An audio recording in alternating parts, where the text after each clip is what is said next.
Listen, there's no right or wrong way to deal with the loss of a loved one. You can expect grieving to be rough, and it's different for every single person. Another important thing, it's not just a matter of coping with loss. It's about coping with change. And that, Wellcasters, takes a lot of time. Today on Wellcast, we're dealing with a pretty difficult subject. How do you deal with the death of a loved one? How do you live your life in the face of a life-changing event? We don't have all the answers, and honestly, you're going to have to work through your pain in your own way, at your own pace. But if you're looking for it, we do have some advice. First things first, you need to remember that grief is a process and not a task.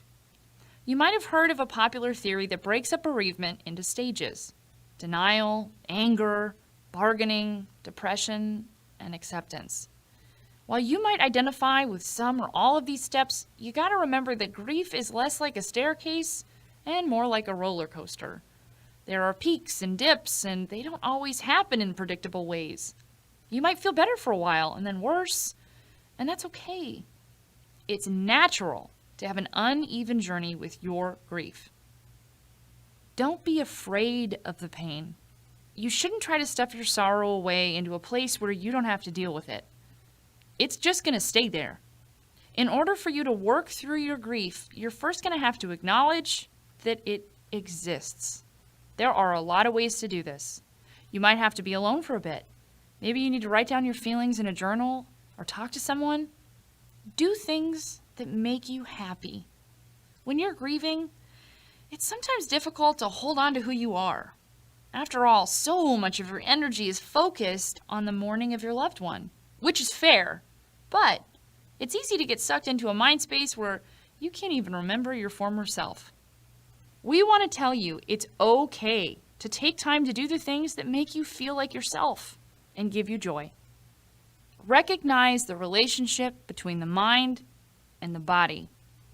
When you're experiencing grief, it's really easy to forget the things that you usually do as a matter of routine. Taking a shower, getting enough sleep, eating. Neglecting your physical health is only going to take a greater toll on your mental health, which is taking a pretty significant hit right now. So do yourself a favor and do us a favor and make an effort to take care of you. It's what your loved one would want. Reach out. Wellcasters, if you take nothing else away from this episode, please remember this. You do not have to be alone in your grief. If your feelings are too overwhelming for you to sort out, that's okay. But go to someone else for help. It can be someone you know, a family member or a friend, or it can be a therapist or a professional who knows how to help people deal with this exact situation that you find yourself in right now. Just the act of talking out loud about your feelings can be incredibly cathartic. Finding someone who can help you sort them and work through them is even better.